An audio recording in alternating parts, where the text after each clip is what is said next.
Hello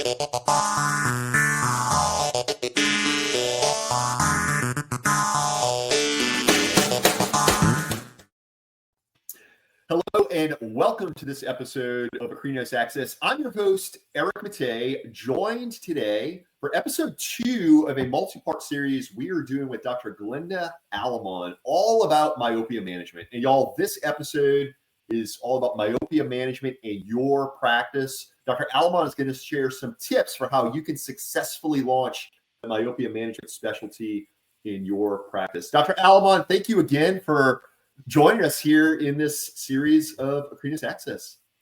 Thank you, Eric. Thank you for having me again. I love this. You know, myopia management is my passion, so I never get tired of talking. As a matter of fact, I talk too much. So thank you again for the opportunity. Really looking forward to it. And I hope that, you know, our listeners, our viewers can take some great tips away from this. Yeah, absolutely. Well, let's go ahead and jump on in. Again, y'all, if this is your first time tuning into one of these, we did do a first episode, so go ahead and check that over at acrinos.com, kind of get the first bit of what we're jumping into. So in this episode here, again, Dr. Aleman is going to share with us some of the specific things you can do to evaluate the opportunity and successfully launch a myopia management specialty in your practice. So Dr. Aleman, why don't we start by just, if you could maybe put a little recap on that first episode by simply defining what is this whole world of myopia management? Absolutely. So we're all optometrists, we're all eye doctors, so we understand what myopia is. But myopia management is doing more than just correcting the refractive error. It's more than just focusing on improving the vision, but also slowing down the progression of the refractive error. We all know that myopia is progressive, but it is also degenerative. So we need to shift and start looking at myopia more as a disease rather than a refractive error. So when we say myopia management, it's because we can effectively slow down the progression of the refractive error by slowing down the rate of elongation of the eyeball. So we're going to focus on all the treatments that are for myopia management. The main focus is on slowing down the rate of elongation of the eyeball. Just like in glaucoma, we focus on lowering that pressure. All treatments for myopia management have the same mode of action. We want to slow down progression or elongation of the eyeball. And it's fascinating when we look at this in the context of this radical expansion of scope and ways to serve these patients. And, you know, it starts with simply having the diagnostics and better understanding what this condition, what this disease is, and then now to see all the amazing ways that doctors can treat patients with this. And to that end, Dr. Aleman, I'd like you to maybe speak a little bit, and you touched on it a little bit briefly in the first episode, but I'd like you to speak now to the impact of myopia management to patients, both the short term, but also over their lifetime, the impact that this can have for them. Absolutely. You know, so I think myself, I'll speak for myself. I honestly never thought really how the treatments that we do or everything that we do, I've always been fortunate to have perfect vision until, you know, presbyopia visited me. But I always had great vision. So I took it for granted, and I never really thought about what it means to be nearsighted. And through doing myopia management, specifically ortho-K, is when I learned that we're not just giving patients great vision, but we're really changing their lives. It really has a huge impact on their self-esteem. When parents, I remember my very first ortho-K patient. I was like, so tell me, what do you like about ortho-K? You know, and I was expecting the answer. My vision is great. That's what I like about ortho-K. Or the fact that I don't have to wear anything. You know, those were what I wanted to hear. And what the mother said is, Dr. Aleman, you changed my son's life. He plays soccer, and you know he's the goalie of his team. And now when he plays, the coach came to me, to the mom, and she said, the coach asked her, what is different with him? Because he was amazing. Like, he was already good before, but he completely changed. And that was the first moment that I realized the impact that we can make in our patient's life. So this kid went into playing soccer before he was, like more introverted, and he was just like out and more confident. And, he was like the superstar of his team. And I think that's really important that we don't realize.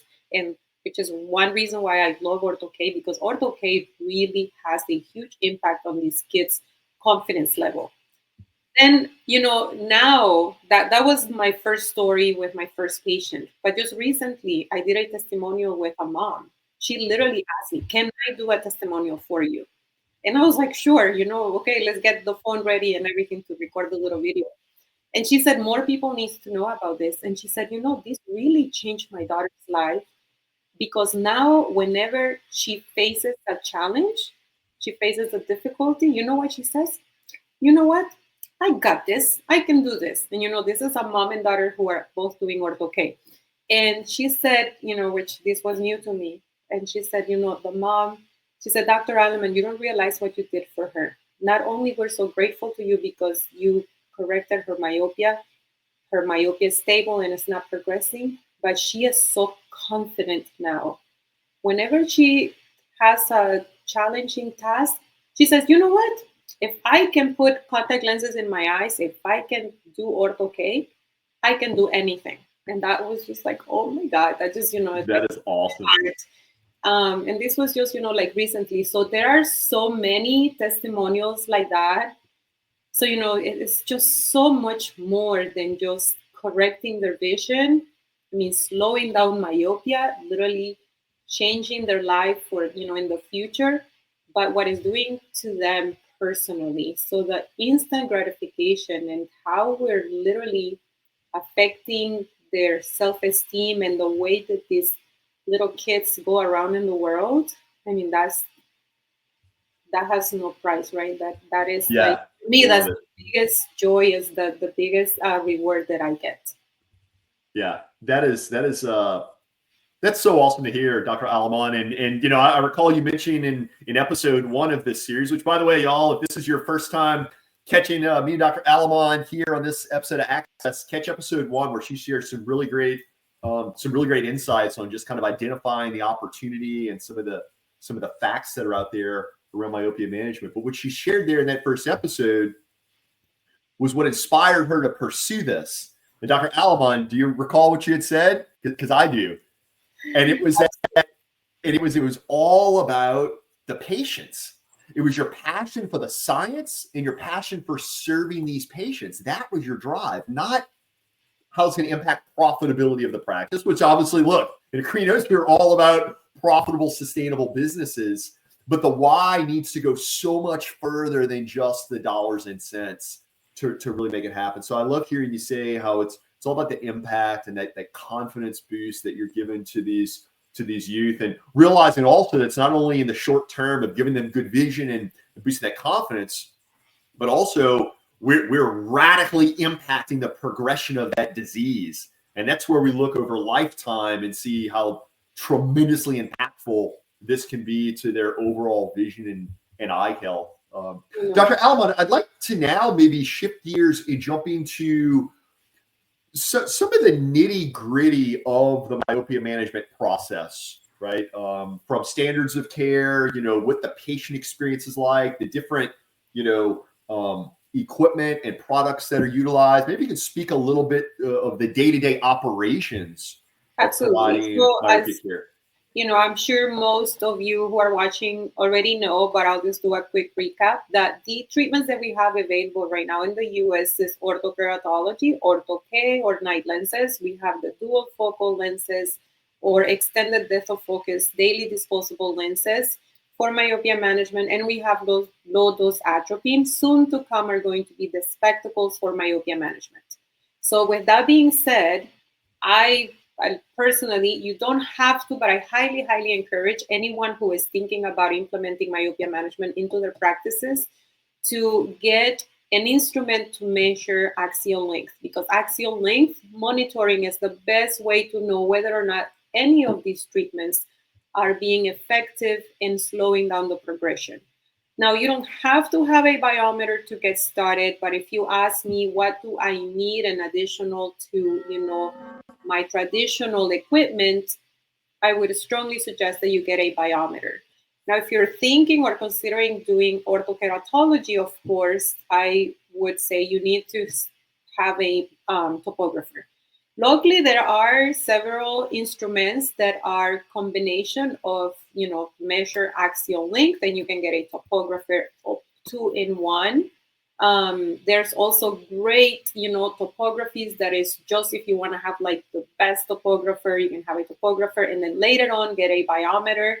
But that will be the specialized equipment that you need to have. Ortho K, if you're going to do that, have a topographer and a biometer to monitor axial length elongation. Other than that, one of the things that spectacles are going to be a game changer in the industry is because you don't really need any specialized equipment to implement it. And also to start with atropine, you don't really need any specialized equipment. So that is as far as what additional specialized equipment you would need in the practice. And now you have the treatment modalities that you would need to implement.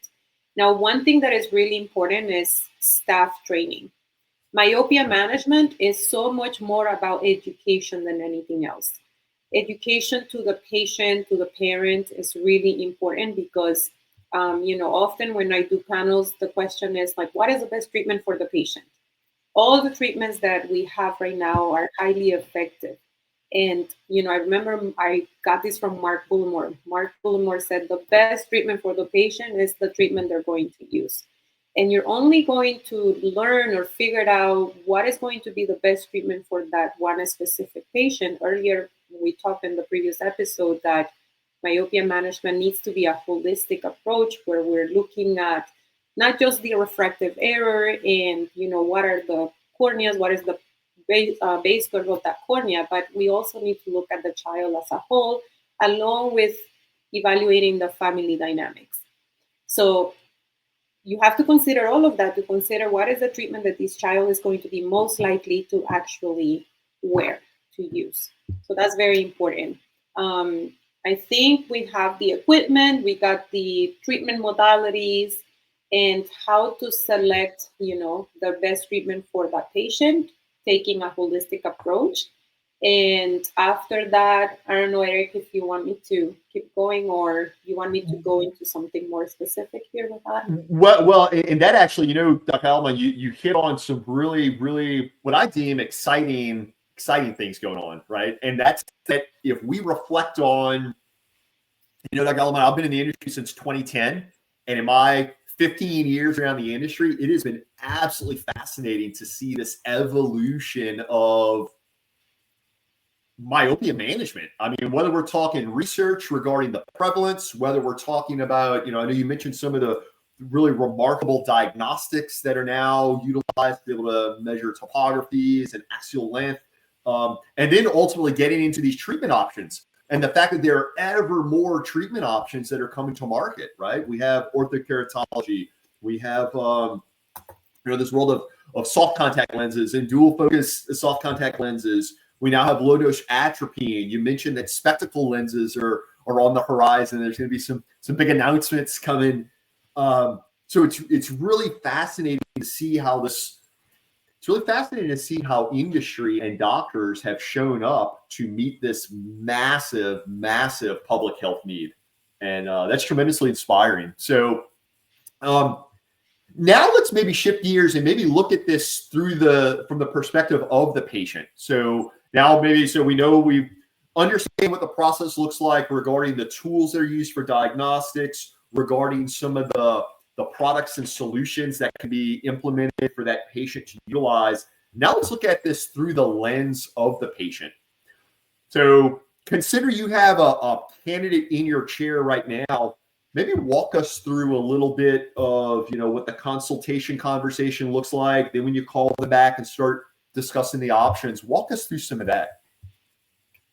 Sure. So it's very important, again, that we evaluate the patient. And when I'm having the conversation, I'm in Miami, so I have a lot of bilingual families, a lot of the cases, for example, the child speaks perfect English, but the parents speak Spanish.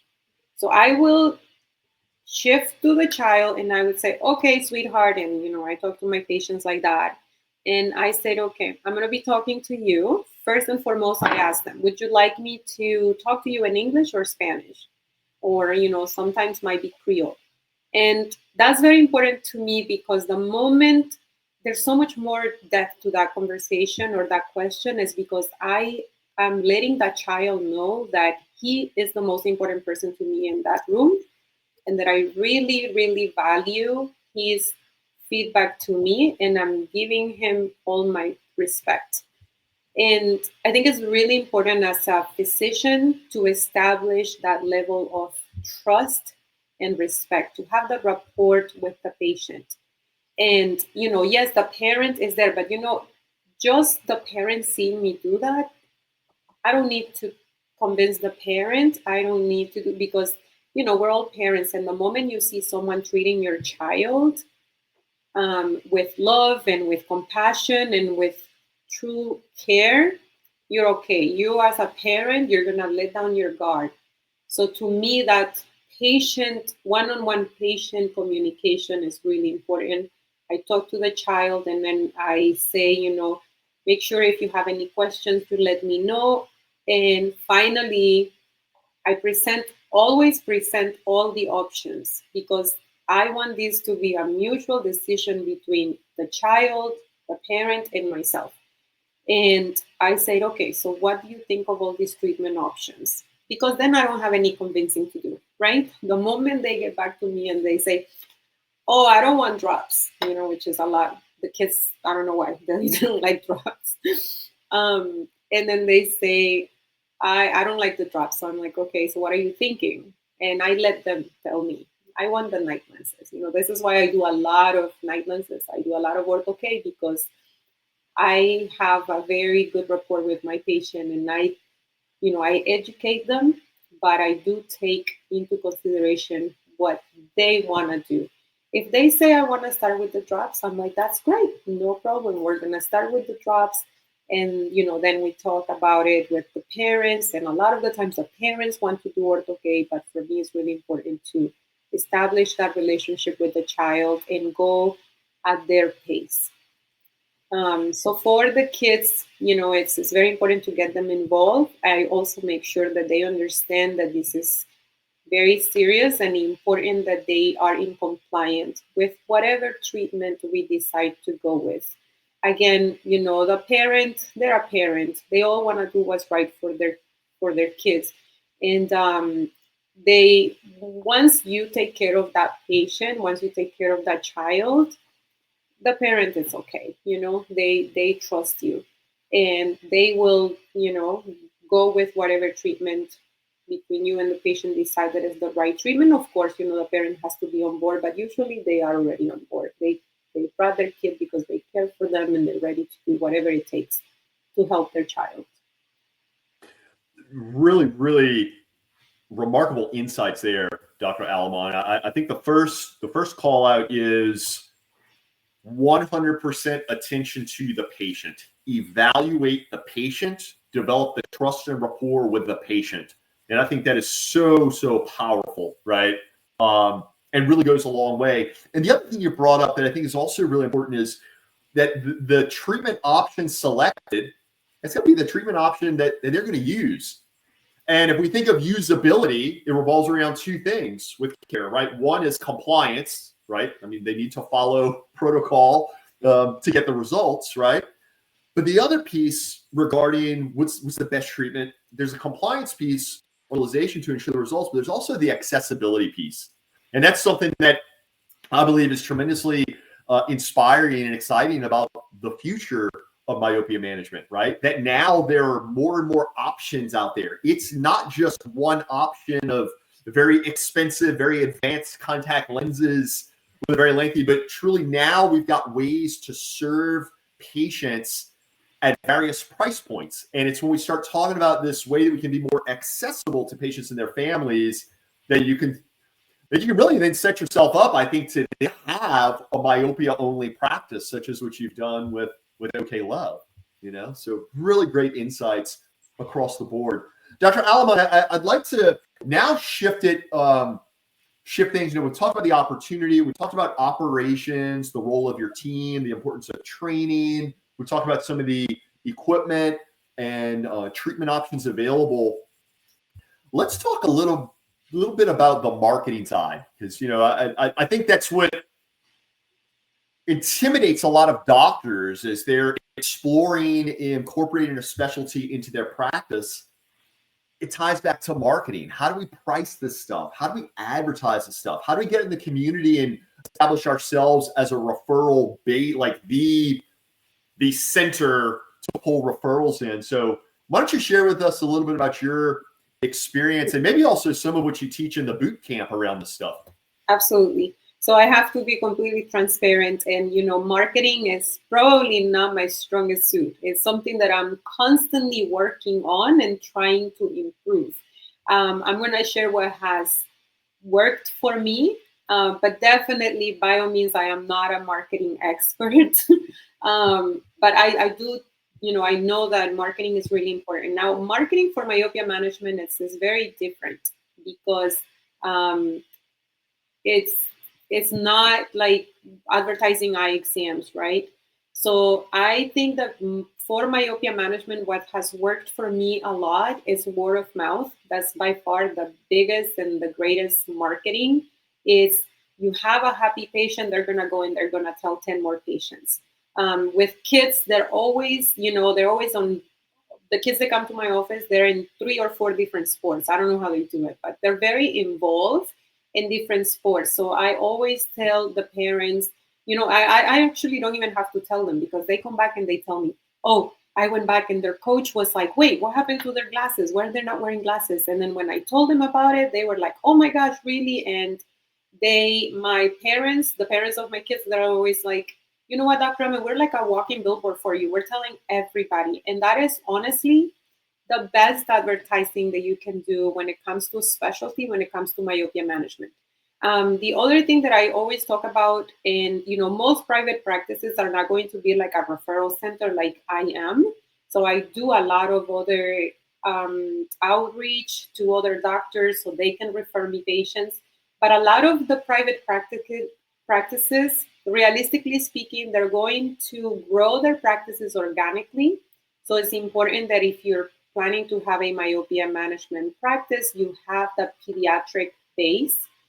And the marketing within the office is really important. So in a private practice setting, I would say that it's really important to have material that is printed, have a poster on your waiting area, have brochures in the waiting area.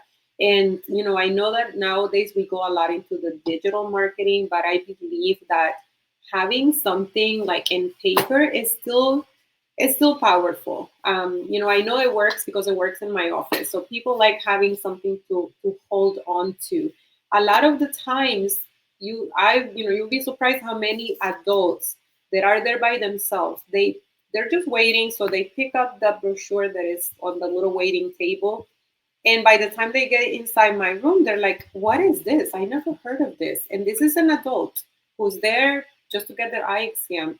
And once they start reading about myopia management, they're like, oh, give me some of your cards because I have a nephew, or, my friend has a daughter, or, so don't underestimate the power of just having printed material, having brochures in your waiting area, having a poster that talks about myopia management and what it is.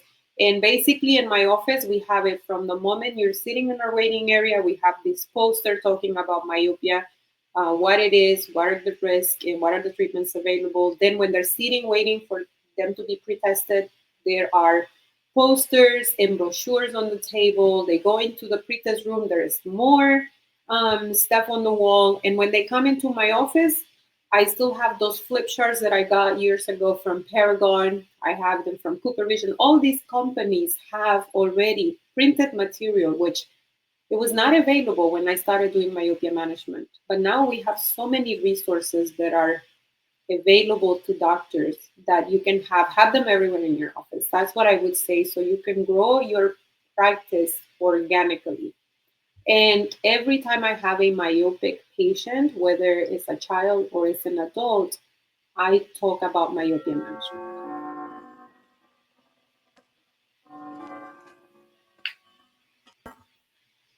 Did we like go over time or something?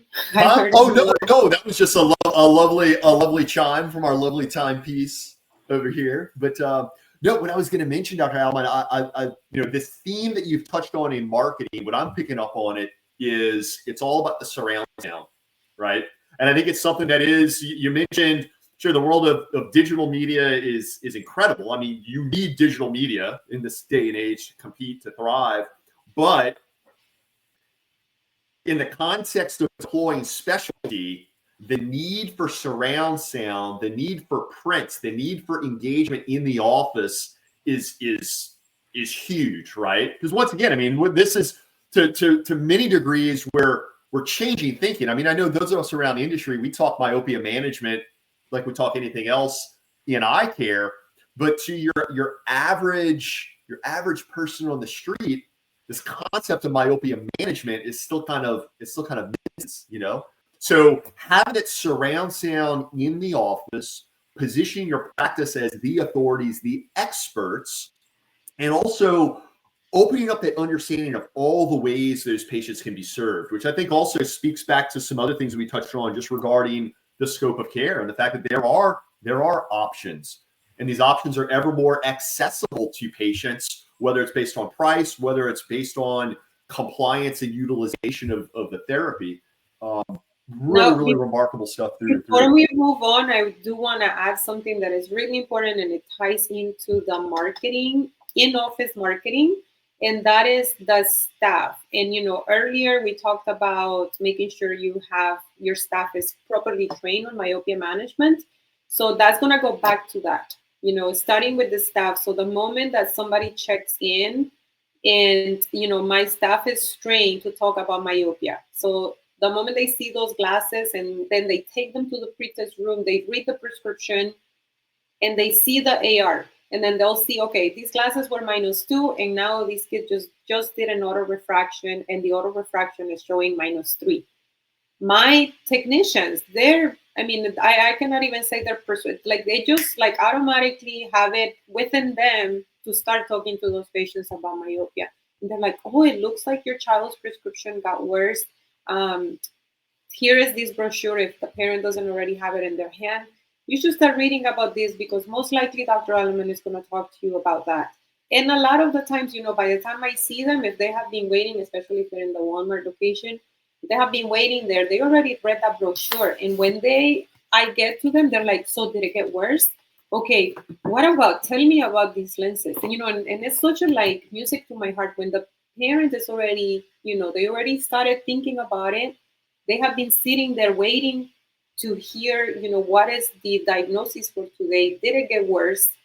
And then they're so eager for you to tell them, yeah, we can do one of these treatment options. And then this is like my rose, for sure. But I'm at home right now. I'm not in the office, but but this is how it is. They always have these brochures, my OK Look brochures in the office, and they're just waiting for the opportunity to be able to ask me, because they already started reading, so they have that curiosity.